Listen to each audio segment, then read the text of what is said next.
Praise the Lord. ரோமர் 10ஆம் அதிகாரத்தை குறித்து ஒரு சின்ன விளக்கம், ஒரு சின்ன தியானம். இன்றைக்கி எல்லாரும் ரட்சிக்கப்பட்டிருக்கோம். ஆனால் அந்த ரட்சிப்பை ஆண்டவர் உலகம் முழுதும் சுவிசேஷம் சொல்லி சீசராக்கி ஞானஸ்நானம் கொடுக்க சொல்லியிருக்காரு. நம்ம அதில் ஒரு பகுதி கூட நம்ம செய்கிறதில்ல. ரட்சிப்பு எவ்வளோ பெரிய ஒரு பாக்கியம் அப்படின்னு சொல்லி நம்ம கிறிஸ்தவர்கள் எல்லாருக்கும் தெரியும். ஆண்டவர் இந்த உலகத்தில் வாழ்வதை காட்டிலும் இதோட பெரிதான காரியம் மகிமையின் சரீரத்தை நமக்கு தரப்போகிறாரு. பரலோக ராஜ்ய வாழ்க்கையை நமக்கு தரப்போகிறாரு.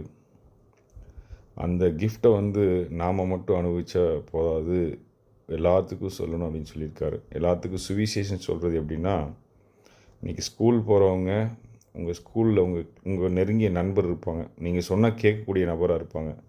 அவங்கக்கிட்ட இயேசு உங்களை நேசிக்கிறார் அப்படின்னு சொன்னீங்கன்னா போதும். எப்படி ரட்சிக்கப்படணும் அப்படின்னா, உங்கள் இருதயத்தில் விசுவாசிக்கணும். இயேசு உங்களுக்காக மரித்து உயிர் தெழுந்தார் அப்படின்னு சொல்லி விசுவாசிக்கணும். அதை வாயினால் அறிக்கை செய்யும்போது அவங்க ரட்சிக்கப்படுறாங்க. இது ஒரு சின்ன ஒரு விஷயந்தான், சிம்பிளான விஷயந்தான்.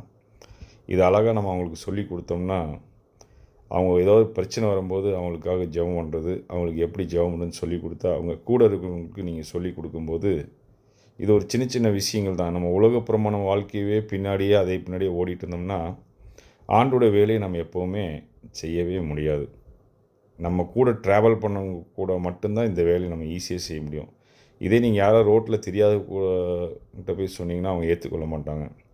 அதுவே அவங்க தெரிஞ்சவங்ககிட்ட, காலேஜ் போகிறீங்கன்னா உங்கள் ஃப்ரெண்ட்ஸுக்கிட்ட சொல்லுங்கள்.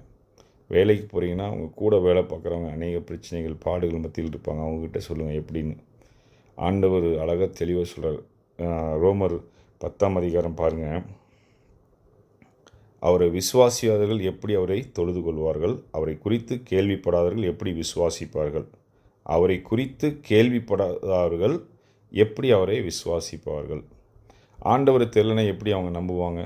நம்ம கூட இருக்கிறவங்க யாராவது இருக்காங்கன்னா, தயவுசெய்து அவங்களுக்கு ஒரு சுவிசேஷத்தை, சின்ன ஒரு சுவிசேஷம், இயேசு உங்களை நேசிக்கிறார். ஒன்றும் இல்லை, என் ஃப்ரெண்டு நான் எப்போவுமே பார்க்க போவேன். டெய்லியும் காலைல ஷட்டில் விளையாட போகும்போது அவரை காலைல பார்க்க போவேன். அவரை பார்த்தோன்னே கர்த்தர் உங்களையும் உங்கள் குடும்பத்தையும் ஆசீர்வதிப்பார்னா, அவர் எனக்கு முன்னாடி என்கிட்ட ஆசீர்வாதம் வாங்கிட்டு அவர் சொல்லக்கூடிய வார்த்தை, காலையில் இந்த ஒரு ஆசீர்வாதம் எனக்கு கிடைக்குது, ஒரு பெரிய பிளஸ்ஸிங்காக இருக்குது அப்படின்னு சொல்லி சொல்லுவார். அதே போல் உங்களோட வாழ்க்கையில் நீங்களும் செய்வேன்னு நான் விசுவாசிக்கிறேன். இயேசு சீக்கிரம் வரப்போகிறார். ஆண்டவருடைய கர்த்தருடைய வருகை காத்திருப்போம். நீங்களும் ரட்சிக்கப்படுங்க. எல்லாரையும் ரட்சிக்க வைங்க. ஆமென்.